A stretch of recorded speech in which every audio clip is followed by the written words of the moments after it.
Welcome to the Fitness Matters podcast, where every week we talk about the fitness matters that matter to you. I'm Paula B., YouTuber, certified life and weight loss coach, soon-to-be author, and your best middle-aged fitness friend. Are you ready to talk about the fitness mindset that matters to you? Me too. Let's go. Okay, hello, and welcome to the Fitness Matters podcast with Paula B. That's me. You guys, this is episode number 221, which is the book club episode in partnership with Chirp Audiobooks. Now, for my friends who don't know, Chirp is an audiobook retailer that offers all kinds of books, not just the self-help books that we read around here, but all kinds of books for really steep, limited time discounts. And this month, we have been reading How Emotions Are Made by Lisa Feldman Barrett. And today I have invited my friend Sally to join us for our conversation. Hello, Sally. Thank you so much for being here today. Hello, Paula. How are you today? How are you feeling today? How am I feeling today? Excited. Good. And for those who read the book, I'm trying to get my butterflies to fly in formation. I love it. So you guys, by way of introducing Sally, I'm going to tell you a story that I had been talking. I think I had already mentioned this book on the podcast, but I actually don't remember that. And Sally, you can correct me if I'm wrong. But Sally is a member of the Get Your Goal group, which is my private membership group. And we have a meeting, like a group coaching meeting once a week. And I mentioned the book, and I think I even mentioned it in passing, and Sally held up the book and she was like, this is the book we're reading. And I was like, literally here in her hands. So I had this immediate sense of, this is somebody who needs to come on the podcast and talk about this book with me. So Sally, tell me the story of how this book came to be in your possession, because I happen to know that it wasn't because we were reading it for this book club. So how and why did you come across this book? Well, the simple answer is saw a TED talk on YouTube by Lisa Feldman Barrett and thought that sounds really interesting. Oh, there's a book. That sounds like an interesting book. In a sense, you're involved in why I actually, rather than just, oh, that's interesting and carry on, actually bought the book and put it at the top of my reading pile and actually read it, because I do have quite a big stack of books to read. Yeah, so it got to the top of that, because really I was just at the point where I wanted what this book was offering, which was basically a sort of a different view of what are your emotions and where do they come from. And it just sounded just to say, and at that particular point, I'd been, enjoying your podcasts, getting an awful lot from them. But still it's like, I'm a very theoretical person. I like to know the theory, the why behind this works. And you're very much giving well, this works. I've done that. This works. This actually works for me. So here you are, have this thing. So how did you get this book? Because I think I had it in my mind that you got it. September. Okay. So in my mind, I constructed the theory that you had somehow bought it when it first came out. Because I think this book came out in maybe 2016. It was several years ago. I do know that. Oh, so this was a more recent purchase. Okay. So I always start the conversation, and you guys in the chat, I definitely want to hear from you. I think I know the answer, but I'm going to go ahead and ask you anyways. Did you like the book, Sally? What a strange question. Yes, I did. Okay. Having said that, I'd say I love the book, but I've also wrestled with it. It's not just been entirely, everything here is wonderful and perfect, and I understand it first time and find that. In some parts were like that, and the whole idea of emotions being something we create was just an absolute aha for me, because I was well versed in the more traditional view that I'm a human being and I've got this rational side that's fighting my emotional beast that wants to run amok. And if I'm realistic about it, I was recognizing more and more that actually that's not how I am. I have plenty of arguments, but there's thinking on both sides. Yes. And feelings on both sides of the argument. So yes, how is it? It's not, one part of me isn't the beast at all. So how does that work? So I'm really much just waiting for this, some other way of looking at that whole thing. Yes. And that's actually a lot how I felt about it too. And I'm reading the chat and it looks like, Jay says, I loved it, putting the theories into practice in the moment. Being in charge of the construction is the hard part. Absolutely. And we're going to talk about that. Don't you worry. And Amanda said it was interesting and so full of information. It was a lot to digest. Geraldine says, I'm very thankful as I'm glad to have read it and never would have finished it without the book club. I agree. Julie says, I couldn't finish it, way over my head. I wanted to tell all of you really quite a few, I couldn't finish it. And this was a big book. I want you guys to know, when I chose this book, I had not looked at it at all, which is something I'm going to do going forward.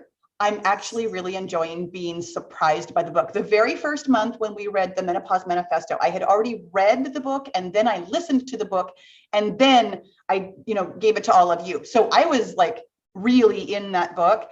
The second book I had heard of for years and years and years, had it recommended to me, Brene Brown's book, had it recommended to me numerous times, but had never read it. This one, I had never even heard of it before Chirk came to me and was like, hey, here's some options. What do you think about these? And I was like, sure, we'll go with that. I actually really liked that. I, in my mind, came to this book like, okay, I'm going to read this book and I'm going to understand it. And then I'm going to come here on the podcast and have a real dissection of all the theories in it and really talk about it. I got about 3 pages in and I was like, oh yeah, you know what? I'm going to read this like a novel and I'm just going to see what my brain holds on to. I will be completely honest. I didn't understand some of it. I'm going to say a fair bit of it was I need to read that again. I need to absorb that again. I had a couple of big key takeaways, which is what I allowed myself to do. And there were also lots of details that I was like, I didn't get that. I didn't get that at all. So I'm very curious, Sally, that you said that it took you a while to kind of absorb it too. You're one of the smartest women I know. So I'm intrigued by the fact that, because okay, you guys, I don't know, Sally has them next to her here right now, but she has pages and pages of notes on the book. Exactly.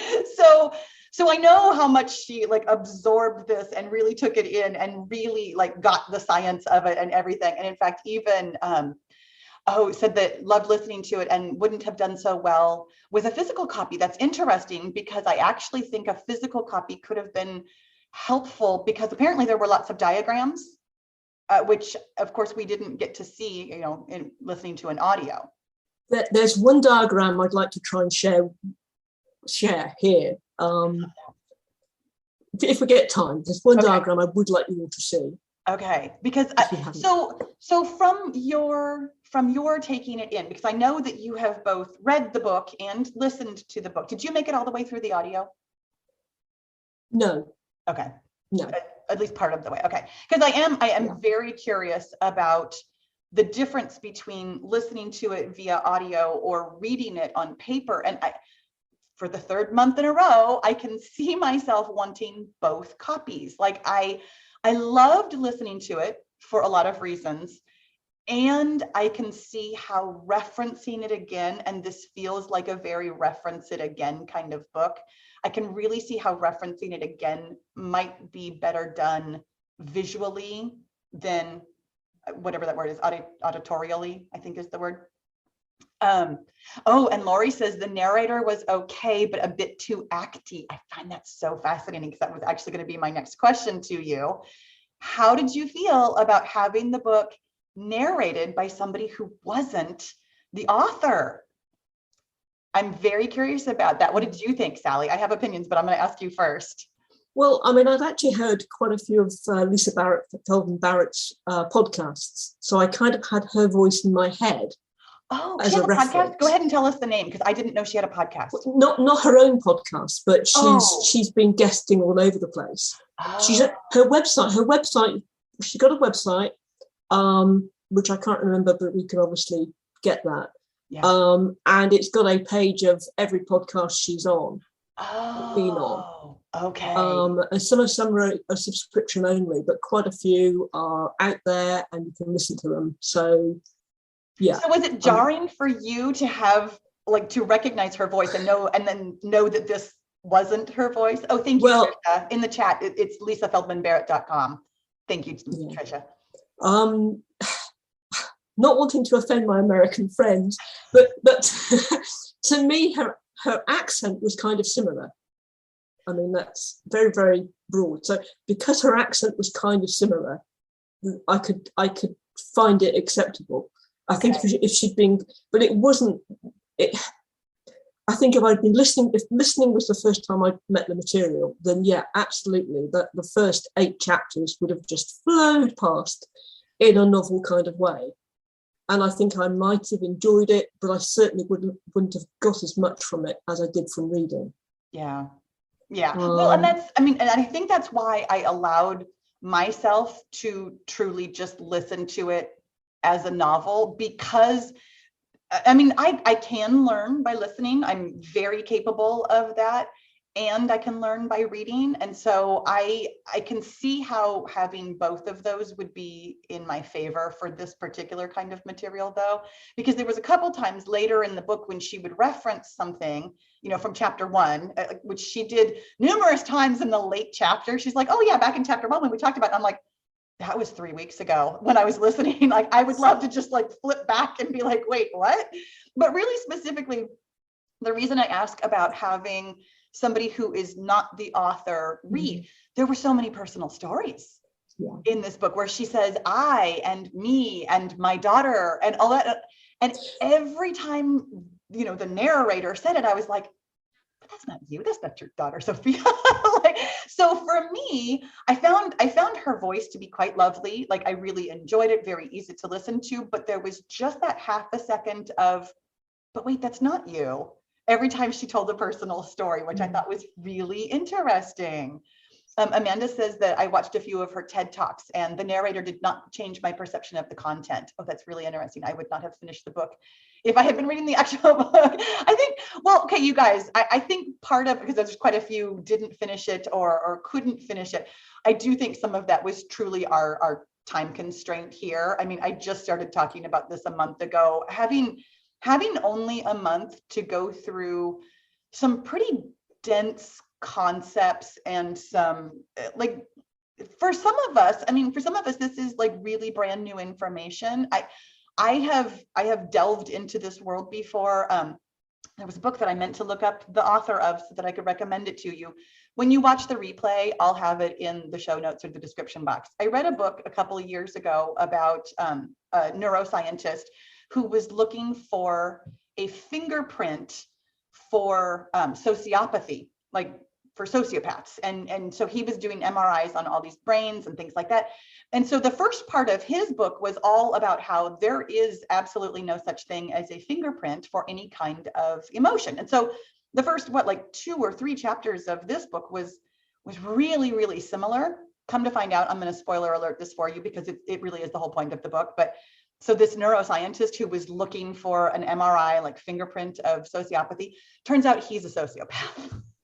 So it was a really, really fascinating look into people who basically don't have emotions, which was I thought it was really interesting having read that book and then contrasting it with this one where she was looking to find emotions the same way that he was looking for like an absence of emotion. And come to find out that the way the brain works just isn't like that.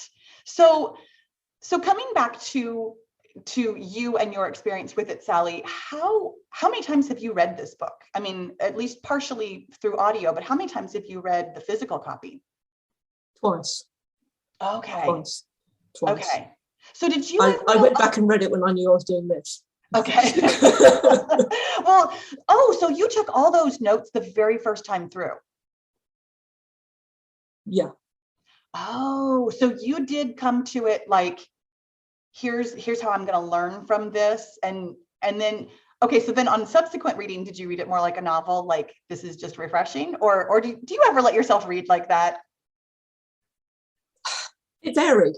there's some chapters I kind of really enjoyed so much that I wanted the detail another time round. Okay. I think the big major part of the book, the first 7-8 chapters, is very much her laying out her theory and justifying it. And kind of, so in that sense, you can kind of let that go over you and just pick a few points, or you can look at the detail. I mean, it's funny, first reading through, I didn't quite realise how many of the big names she was actually going against.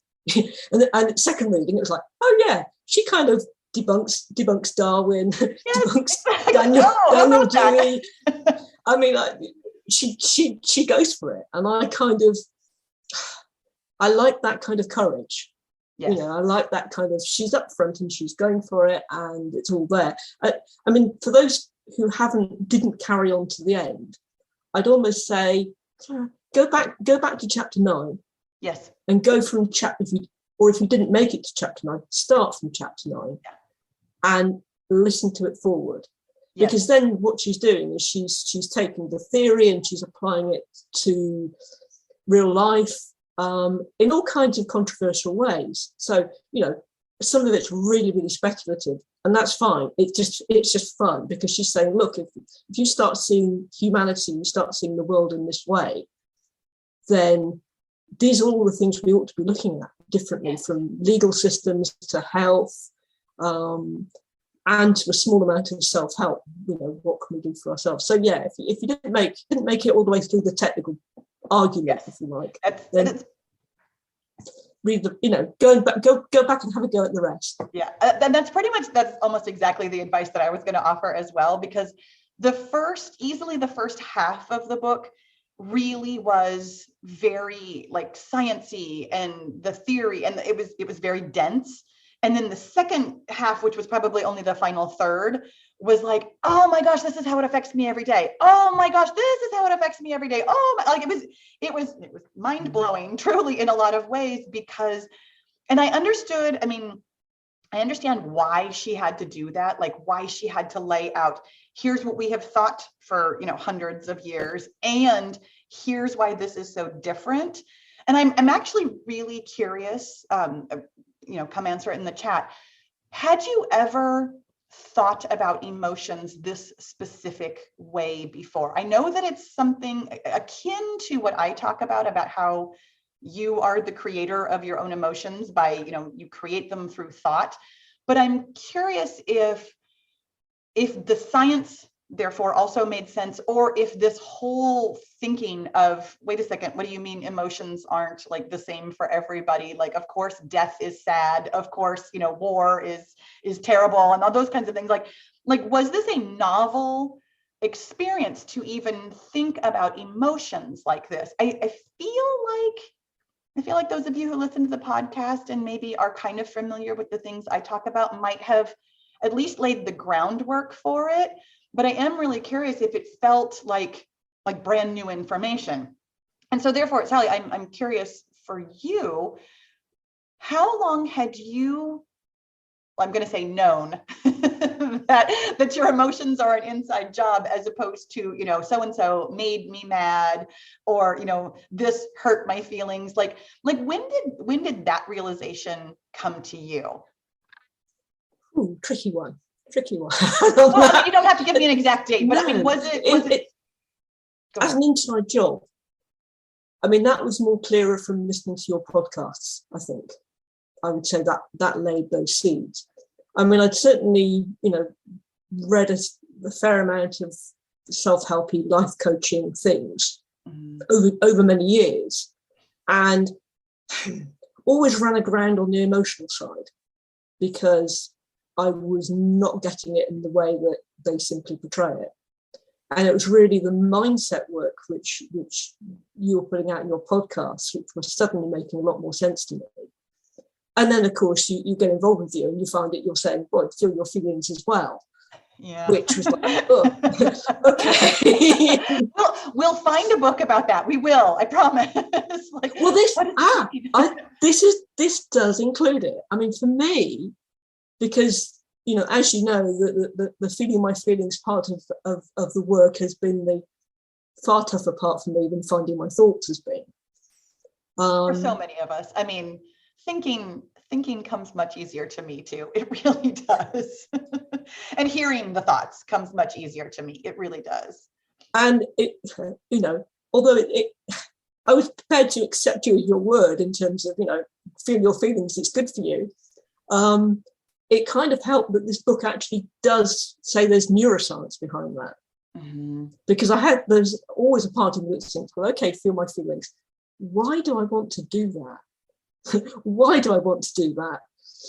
Somebody telling me doing it, but do it. But why do I want to do that? And actually, it is covered in the book, but there's so much else in there you could easily miss that actually neuroscience actually justifies feeling your feelings as much as finding your thoughts. And I felt like, and again, because it was slightly repetitive for me personally, having read that other book a couple of years ago, I felt like she spent a lot of time working on the debunking versus the explanation of her theory. And I thought that was particularly interesting because honestly, in some ways, I mean, yes, like I said, it was slightly repetitive for me because I had read that other book, but I was wondering, for somebody who came at this essentially blind, was it almost confusing to be like, wait a second, so here's this theory over here that I don't know. And then now here's this theory over here that she's purporting that I also don't know. And so I'm kind of trying to learn both of them. And then she's explaining that this one is better and this one is like, I even found myself kind of feeling that way again in the later chapters when she would reference it again. And it was like, okay, now wait a second, what are all the tenets of, the essentialism theory versus her constructed theory? And it was very interesting to me how much language you had to learn to even understand what she was talking about. And Geraldine says, I wish she had done a summary of things. Geraldine, I don't know if you made it all the way through, but she kind of did, right? I mean, literally like the last 3 pages was more of a summary. And it was like, here we go. This is what I've been waiting for. I could have used a little more cliff notes maybe in the middle before we got on to some of the practical application. And Lori says, her theory is pretty simple if we weren't basically all drowning in essentialism, even if we didn't have a name for it. Exactly. Which kind of leads me to my next question about here, let me ask a really broad question, and for everybody in the chat as well. What do you think was your, if you had to pick one biggest takeaway from the book, what do you think is the thing maybe that you found the most surprising, or just that felt the most relevant to you personally? It would probably be just the theory of constructed emotion. Yeah, you're constructing emotion versus sensing it from you're constructing, what you're constructing is your own. You're informed by the culture you're in and the people that raised you, and all those things contributed to it. Yeah. But at the end of the day, you're not drawing on sort of genetic givens and foundations. You're drawing on something that you're making, and also from a day-to-day sense, moment-to-moment sense, you're remaking it live as you go. Which I found that fascinating too. And I know she said it numerous times, but I didn't quite get that until I was almost done with the book. And she said it, what must have been the 5th or 6th time. And maybe that's what did it for me finally. But I was just like, oh, none of this is static, which again is something that I do talk about. And she didn't specifically use the word neuroplasticity. That is the way that I've always heard it, that you can reshape and reform your thoughts and your feelings, reform your brain. And when she said it, it was just like, oh, it's true. There is no such thing as, in a nugget, happiness. I mean, I hate to say happiness doesn't exist, but there's no nugget of happiness that is the same for every person, or the same even for you every time. And just even the thought that we are constructing happiness every single time we feel it, I agree, that was completely mind-blowing to me. And Amy said that the most relevant for me was the idea of the importance of our individual contexts in creating what we understand to be a feeling. Totally agree. And for those of you who didn't make it all the way through the book, it was either chapter 8 or chapter 9 when she talks really specifically about the legal system and about how we are all trying to basically apply our own thinking about our own feelings to other people and how far-reaching those consequences are. Kat says that the takeaway is you have the ability and responsibility. Yes. Absolutely love that. Lori said that the idea of emotional granularity and that I can create emotions that fit my needs and goals if I'm aware enough. Yes, I love that. Let's actually talk a little bit about emotional granularity, because I understood that concept, kind of. And also, I think that was one of the things that I might have struggled with, not the most, but one of the most things, because thinking about my own feelings about feelings, my own thoughts about my feelings, I think one of the biggest things that I took away from the book was how different everybody's feelings are. Really specifically, the story that I loved was her Dutch colleague who didn't understand coming to America and all the feelings that we talk about. And then when she gave so many examples, none of which I'm going to be able to come up with off the top of my head, but so many examples of emotions that exist in other countries, other places, other cultures that we simply don't have here. It made me feel. But I had some thoughts about that where I was like, I am not a citizen of the world. I had no idea. I really, truly felt that some things had to be universal. And therefore my emotional granularity, I thought that I was pretty good with that. And then come to find out, there are all kinds of emotions that exist that I've never heard of and that I might never be able to experience because of my experiences in my culture with my gender and all the things that make up me. And I'm curious, Sally, like what was your takeaway? Sorry, I've got a hair on me. It's driving me crazy.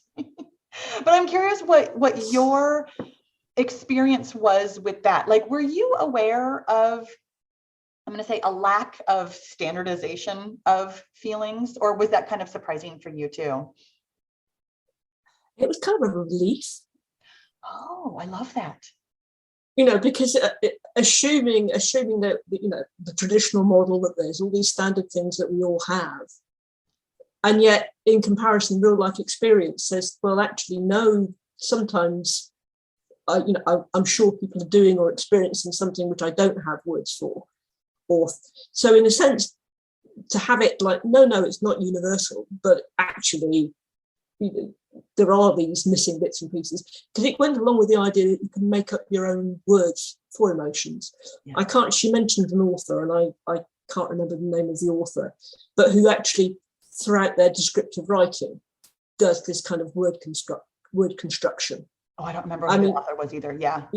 She gave the example of chiplessness, which is that very mixed feeling you get when you've eaten your way to the bottom of the bag of chips. And or crisps. I'm translating live here, which is kind of tricky. And that feeling of both disappointment when your hands groping and there's not one there, plus that heavy feeling and that guilty feeling, that whole mix that we all associate with having eaten a large amount of something. And it's that. It's kind of that idea. In some places, it's found its way into a language that we haven't got words for. Yeah. I think the other thing is, because you think, well, is she completely saying there are no common emotions? And actually, she's not, because what she says is effectively our culture and our situations develop the language and the emotional models that we need. Mm-hmm. And if you think about it, human beings have some pretty common problems to solve. So we're all going to have the feeling of hunger and what I'm hungry means. We're all going to have the feeling of grief, because grief is a very, it's a common human experience. So there are going to be, so you know, what we think of as universals, kind of, they're not inbuilt. You don't have to have them, but just experience alone of solving the problem of being a human being with other human beings. Yeah, which I love. Yeah, I loved how she said that really specifically. And this was one of the things that my brain grabbed onto, because it's like, oh, that really does describe everything. The core problems of being human, especially in like a social world, is getting along or getting ahead. And I thought that was so fascinating, because it really does describe a lot of the feelings that we have. And yet, because she did indeed, I'm going to argue with you, not argue, but I'm going because there was one line that really struck out to me, where she said that there is not one single emotion that was found everywhere in the world. Not that we don't have lots of overlap, but like not every single tribe that they had studied or society that they had studied felt, and I don't remember if it was happiness or anger. Do you remember? That not everybody has a word for happiness, and not everybody has a word for anger. Things that I consider like primary emotions are not considered primary other places. Well, there was I can't remember, it was a tribe somewhere, because obviously the westernization of the world, I mean, we've you know, thank you Hollywood, you've exported right. You've exported a whole load of emotional language, but I think it was a whole tribe who only saw emotions as something to do with the relationship between people. That on your own, sitting somewhere, you weren't going to be having any kind of emotion. Yeah, so fascinating. Right? there was a lot of mind-blowing. I felt like when I allowed myself to simply just be immersed in it versus listening to it and thinking to myself, I don't quite get this, because that got really loud in my head a couple of times, where I was like, I'm kind of following you and I'm also kind of not. But when I allowed myself to just listen, there were so many moments where I was just like, oh my gosh, I never thought about it that way before. Oh my gosh, I never thought about it that way before. Oh, interesting. Julie said the first few chapters brought up anger for me, remembering going through hours and hours of emotion lessons.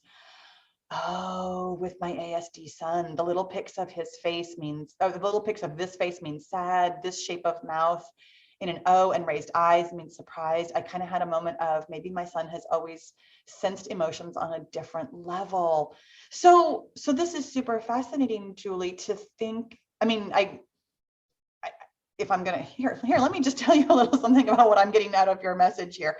I think that the anger might be towards the people who were saying, oh, here are these essentials of emotions. And then I'm wondering if it also kind of brought you a sense of relief, like, oh, just because he didn't learn it this specific way, that he still has his own emotional granularity and his own way of thinking about things. And it is him still, I mean, obviously his brain is still constructing emotions and feelings the same way that everybody does. That's so interesting. And Laurie said, yes, the same. So interesting. And I think that having been a preschool teacher, I remember that we had a poster in our room with the faces. And I remember actually having a conversation with a child one time, and they were like, but not everybody who's happy looks like that. And this was long before I did any kind of mindset work on anything ever. And I remember being like, oh yeah, of course, absolutely. That's just one way to think about happiness. So for me, I think I was ready to hear this message about there is no singular fingerprint for what any specific emotion is. I think I had already come to at least some of that without ever putting it in words, certainly. But I think it was really interesting. Like as soon as I found this work, it was like, oh, this makes so much sense. Did you kind of have that sense too, Sally? Like, oh, thank goodness, here, somebody put this into words for me. Yeah, that was exactly it. It was just so nice to have this complete theory, if you like, to replace the classical theory that made so much more sense in terms of all kinds of little bits and nuances. Yeah. So that was why I kind of got so excited and wanted everybody that I knew to read this book. You know, you've got a brain here, have a user manual, because we do carry this essentialism model, even though we haven't got a name for it, in our heads for how the world works. Mm-hmm. Because, I mean, maybe it's the obvious way things seem to work, but it's also kind of how we're taught and how we're told and how everything is shaped around us. And mm-hmm. having this other way of, no, actually, things can be constructed dynamically as we go along was just, it was just so exciting and a relief more than anything else. Rather than trying to sort of fit square pegs in a round hole, it was kind of like, oh no, the peg can go over here. Yeah, exactly. And I think that's how I felt coming to mindset work at all. I mean, truly at all, to come from a world where really, I'm just going to go ahead and say everybody. I know it's not everybody, but just bear with me when I say something like that. Like everybody says, oh, that hurt my feelings, or I just was giving this example somewhat recently. Like I felt so good when we put the Christmas tree away. Like we associate our feelings with our circumstances and with other people and with everything that's like literally outside of our control all the time. For me, to bring it in-house and be like, oh, no. This is my own brain. I'm pointing to my heart, but this is my own brain constructing everything I feel. To me, it felt so empowering, so incredibly empowering that this is not outside of my control, since literally everything else is. It was like, oh, now I can do this. But so having said that, I still feel like this is, I mean, as she called it, like a revolution, it's still so underground. I mean, people just don't talk in the general world about emotions like this. And so I'm curious when for those of you who did make it all the way through the book, and Sally really specifically, like when you got to, Julie says, is that a summary of the book? Emotions come completely from us. Yes.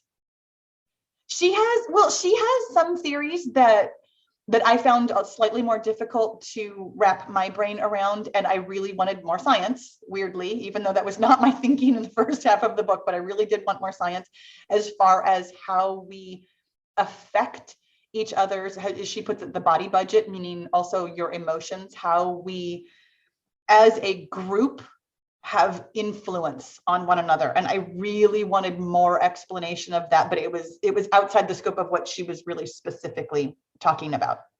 But I'm curious, when she got to the back half of the book and she was like, okay, so here's how this applies to the legal system. Here's how this applies to, for example, your pets. Here's how this applies to like other parts of the world. Like this isn't just theory. This is how this shows up as essentialism in the world. And so I'm really specifically curious, because it was an American book written by an American. Did the chapter on like the legal system, did that have much effect on you, or did you kind of turn that around in your mind, like, yeah, this is how we do things here also? Or how did you feel about that one really specifically? Well, I mean, she used British law as quite a few of the examples. I mean, quite a few of her cases were UK cases. Okay, that's interesting, because I didn't hear that. Isn't that hilarious? I was listening to it with my American ears and I heard American stories. So that's so funny that she had British cases too. I'm going to listen to it again just for that. Well, it was funny because she started by saying, I don't know anything about British law. So, and I kind of thought, well, okay, so why did you bother? Why reach out wider? You could have stayed. I suppose I'm just used to Americans only writing about America, so I was quite surprised. I mean, it's only a few case examples, but I mean that she mixed in there. I mean, I thought she had interesting things to say. I think when she got to the point of, maybe we abandon the jury system because, jurors are biased, I was kind of like, oh, whoa, hang on, whoa, right. I had, and I'm curious if you felt this way too. There were lots of it that I was like, oh, this is really interesting. This is really interesting. And then she just went like, oh, and by the way, this could change literally everything you know about everything ever. And I was just like, oh, I mean, it does, but also, wow, that is big. That really is big to think that, I mean, really specifically here in America, I mean, that's fundamental is our, trial by jury. That's something that we really expect. Well, Amy says, not, no jury, not happening. Let's face it, Americans, you did get it from us in the first place. I know. like so many of our good ideas. Yes, absolutely. It's the whole democracy thing and trial by your peers is something we've been doing for a while. Yeah, a while, exactly. So funny though. But okay, and Amy brought this up too. Like, I did not like that she says that dogs don't have emotions. She did say though, what they do have is affect. So do we, which is basically for those of you that didn't memorize her terms, which is this mixture of pleasant, unpleasant, calm or aroused, which is what kind of gives us our mood in the moment, that background feeling of, am I comfortable? Am I uncomfortable? Am I energized? Am I relaxed? And as she points out, if animals only have, our pets, our dogs and cats only have affect, you can do an awful lot with affect. Yes. So, she's not really kind of putting animals aside. She's just saying, look what you can do just with that alone, without having emotional concepts. Because she's not really saying they haven't got emotions. She's quite picky with her language. She stops, other than the title, emotions isn't used. She quite early on states that there's emotional or emotion concepts. Yes. And throughout she refers to emotion concepts or categories, which kind of she flip-flops between the two. And it's really funny because I hadn't specifically noticed that, and you pointed it out to me just now, actually just made something click, because it is, as she said numerous times in the book, language is so important. Maybe you guys have heard me say that before too. Language is so important. And I think we all, again, I'm just going to go ahead and generalize, we all talk about emotions as like kind of this one thing, this very essentialism thing. And she's like, no, there's actually more to it. When you pull it apart over here, there's these concepts. And then when you pull it apart over here, there's the affect, there's what you see. That's how, we behave and the things like that. And it was like, oh, that is really important to notice the difference, because I did notice in that chapter really specifically, she did not have a sentence that said animals don't feel. Like, did not say that at all. She implied that they do not have feelings like we do, that we attribute to them, but she didn't come out and say they don't feel, which is okay. So Julie says, wait, dogs don't have emotions? I'm out. Right? And Amy says, no, my dogs have love. They love me. And my cat has a great deal of anger. See, and that's the thing. For me too, honestly, I anthropomorphize my animals so much. You have no idea.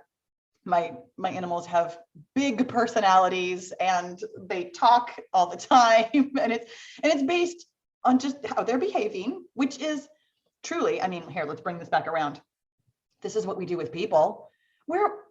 People are already anthropomorphized, but we are projecting our own perceptions onto somebody else's behaviors all the time and attributing that to their emotions. But really, all we have is our own. Bringing it back around. Okay. And she was talking about the idea of an emotional concept based on them not having human language. And this is, I thought that was very interesting too. And I think had the entire book been about animals and emotions, I think there would have been room for a lot more. At that point, what was that, chapter 11, chapter 12? We were so far in. I think the back third of the book, she had so many ways that this applies in the world that almost every single one of them could have been a book in and of themselves, that I think she kind of just wanted to put it out there, like, here, this is something else to think about, here, this is something else to think about, and then didn't maybe fill it in as much as she would have, in an entire book by it. And actually, speaking of that, Sally, have you read her other, I know she's got at least one other book, I think it's like 7.5 Lessons About the Brain or something like that. Have you read that one as well? Yes. Oh, okay. Yes. And I was going to say, way back in the chat, somebody was saying, hasn't she got a kind of summary or an easier version? And 7.5 Lessons About the Brain she describes it as a beach read. It's a beach read on neurobiology. I know. So I think that's an oxymoron. I really no. Seriously. That's really? it's written very very lightly. It's almost like it's 8 chapters. Okay. It's a small book. Each chapter could be read on its own, and yet it's kind of a lighter version of what you might like to know about your brain. Okay. It's not the hard argued kind of academic research type of thing at all. So is it only about emotions, or is it about other things as well? It's broadly about your brain. 7.5 lessons about your brain, and how it works. So it's about how we think as well as how we feel, and is it about how we behave also? I'm curious if we're getting the whole thoughts, feelings, actions chain in here. No, it's much lighter and smaller in that sense. Okay. So it's not a substitute for. No. I just meant I was wondering if we got a little bit about more topics, or if it's 7.5 lessons about the brain regarding your emotions. Only lightly regarding your emotions, because she sort of talks about why do we have brains? Why do we have a brain? Oh, fascinating. How come? Why? What's a brain for? Why do we have one of those? Yeah. Okay, that sounds really cool. Okay, I'm going to take this as a recommendation. Did you like that book as well? Yes, I mean it was so having done the other book, it was so lightweight. There was a part of me thinking, yay! Right? So I actually read it and thought, owning up here, I thought this makes a really good Christmas present.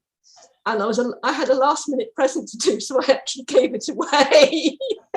I thought, you never know, I've read this. This looks brand new. So I wrapped it up and gave it away, thinking to myself, I must get round to buying another copy, because books don't escape my library very often. Yeah. Oh, that's so funny. I love it. Yeah. I will definitely consider reading that as like a nice companion piece.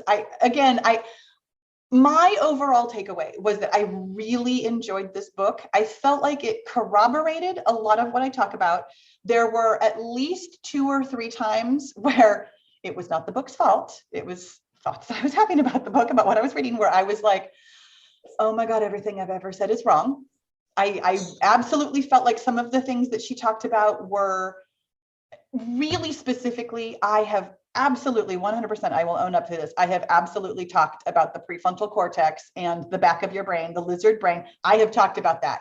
And so to find out that neuroscience has really debunked the parts of your brain conversation, honestly, in my mind, I don't know that I ever truly believed that you thought some thoughts in one part of your brain and other thoughts in other parts of your brain. I've used those as like a mental model, just for here's how you can think about it, but it's not necessarily like literally the science. I feel like I've been really clear, you guys. Correct me if I'm wrong, but I'm not a neuroscience, right? like I'm not a scientist at all.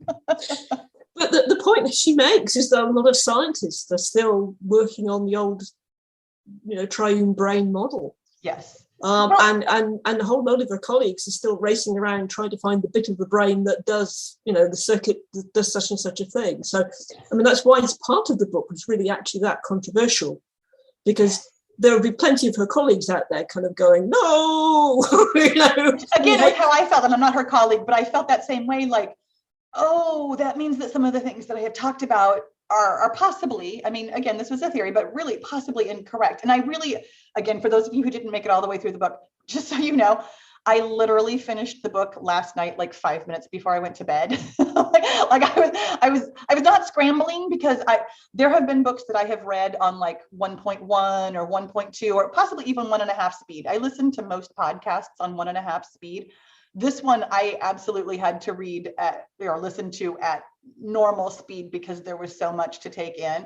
But last night, when like the very, very wrap up of the book, essentially she says, by the way, again, let me clarify, this is all theory. At some point, every single thing I have said could be debunked when we have better science, when we know more, when we have more testing available to us. At some point in time, my theory might sound as, essential as, Darwin's theory. It might sound as basic and tiny and as not all encompassing as something that we look back on. And I thought that was a very nice way to finish the book, because she's basically just saying, we don't know everything. We can't possibly know everything right now. And let's all keep looking. Let's all keep our minds open to the ideas that there might be some other way that our brains could be working with this, that this is not everything that we think we know isn't necessarily the answer. And I always like it when scientists say that. It makes me feel like we're all in this together. Nobody has all the answers, and some people have some of them, which leaves me room at the table. I have some of the answers, a little bit. Oh my goodness, I love it. Trisha said, I thought it fits nicely with the mindset work that you share. And Jay says the same thing, that we don't expect you to know the up to the minute science. Thank you. I appreciate that, because I would not be able to fulfill that for you. We never have all of the answers. And I'm a physicist. Oh, Geraldine. So yeah, you know this too as well. I love it. Absolutely love it. Geraldine said the bits that I found most interesting were her answers to age-old philosophical questions, such as, do we all see the same colors? Does the tree make a sound? I loved that. Those are conversations that I have had in my own brain and with other people before, about how it truly is impossible, even on the most basic level, to know whether or not, when you say green, if you're seeing green the way I'm seeing green. Which obviously you're not, because my mother just the other day did this to me. She looked at something on her phone and she's like, the green button. And I'm like, that is blue. That is as blue as the sky. Are you kidding me? So no, she did not see green. The same way I see green. So funny. Julie says, I'm glad I came to listen, even though I didn't finish. This was really helpful. Yay, I'm glad. I'm super glad. You guys, here, let me wrap up with my thinking about this book. I found it to be a dense read. I found it to be immensely enjoyable for the parts that I could take in without thinking too hard about. I also found it to be very thought-provoking. I would absolutely recommend this book as something to not just sit and enjoy, and not just read because you agree with everything, and not just read because you disagree with everything, but to take in and kind of just find a slot for it in your mental model of how feelings work, how your feelings work, how the world works, how other people's feelings work, all of that. I find that to be helpful in that sense. Would you agree, Sally, that this just kind of slots in somewhere? Absolutely does. I think it for me, it just supports so much of what you do. I mean, the chapter 9 is kind of as near as she gets to self-help. It's the self-help chapter. Yeah. And it's very theoretical. It's not really practical. It's saying there's all these kinds of things that might help you, but doesn't go into detail. Well, it did, because she specifically said you should exercise. Just, I'm throwing that out there, you guys. That was my favorite part of the book. She mentioned exercise, she mentioned sleep, she mentioned body budget, diet, basically eating the right thing, eating healthily. And also she mentioned managing your mind, because what she said was, you need to deconstruct your emotional concepts, and then you can rebuild yourself new ones. She didn't say how. Practically, how do you do that? But of course, she stopped short of that. You do. You see, you do. So for me, I think, the practical gap of how do we actually do chapter 9? Well, we'll come over and see Paula, because she'll help you out of that one. Yeah, I agree. That was a very nice summary, because I do agree that essentially what she says is your feelings are really important, and the more you know and understand them, the better you'll feel. I mean, she does not actually say that concisely. How many pages was this book? But that is essentially the message, that your feelings are important. They don't come from outside of you. And when you understand them, that it will enrich your experience, your human experience. Absolutely love that. Trisha says, I love the book club. Me too. This and the others have been getting me to think. This is why I'm going to continue to choose books blindly, you guys. I like being challenged. I like reading something, going into it thinking, okay, I think I know what this is going to be about. And then not necessarily having it be entirely different, but just having it be what it is. Just really enjoy that. So fun. And in fact, here's the part where I'm going to do my final podcast finishing. Here we go. So thank you guys so much for joining me today. So coming up in the month of February, we're going to be reading Live the Best Story of Your Life by Bob Litwin. I don't have a link to put in the chat room here, but when I send out the replay, I will definitely have, I'll have a link to Chirp Audiobooks just so that you can go there, because of course, Chirp Audiobooks has this for really cheap this month. It is only $3.99. And if you are brand new to Chirp, you can use the code PAHLA5, which is PAHLA and the number 5 with no spaces, to get $5 off. And I have to tell you, you guys, I know that, I don't know. If you are new to me, you don't know, but if you've been around for a while, you probably have noticed I don't do a lot of brand deals. I've worked with a couple of different companies and I have lots of feelings about them. And I really love working with Chirp, really specifically when we were working together to find the book. Thank you, Trisha. Trisha, you are just like Johnny on the spot with these links today. Thank you so much. The author of the new book is Bob Litwin. He's apparently this amazing tennis player, and this is going to be a little bit more self-helpy. This is not going to be as densely science, I hope. We'll see. I'm going into it blind, you guys. But so here's what happened. So this book was already on sale, and it was only going to be on sale for like another week or so. And then as soon as I said, oh, hey, here's this book, the people that I work with at Chirp went to the publisher and said, can we please have this on sale? Can we work out a deal with you so that it can be on sale for the entire month of February? Like, Chirp is awesome. They want to work with me. They want to work with you. They want to give you amazing deals. And frankly, they're just really nice. Like the people that I work with there, they're really nice. So if you are a brand new user, you can get the $5 off. If you are not a brand new user, you can get it for $3.99. If it is not available where you live, honestly, you guys, you never, as you saw in the chat, you don't even have to finish these books. You don't have to read them. You can just come hang out with us, totally fine. And you can read it any way that feels best to you, because that really is, it's one of my favorite parts of this conversation when we talk about the difference between reading and listening and how that affects you and how you absorb the material. Super, super fun. You guys, so many thank yous to everybody, to Sally. Thank you so much, Sally. So appreciated having you here today. Thank you, everybody, for being here today. So much fun. I don't think I told you, the next live, do I have my calendar here? I do. It's going to be the last Sunday in February. Don't mind me looking at my calendar. I'm already on March. That's how far ahead I'm planning. The 27th, Sunday, the 27th of February. And when I hand out the replay, I will have a link to register, because I do like it when you guys register. That way I let in only people who are actually here for the book club, as opposed to, riffraff. You guys, thank you so much for being here. I'll see you next time. If you're getting a lot out of the Fitness Matters podcast and you're ready to take it to the next level, you're going to love the Get Your Goal Coaching and Accountability Group.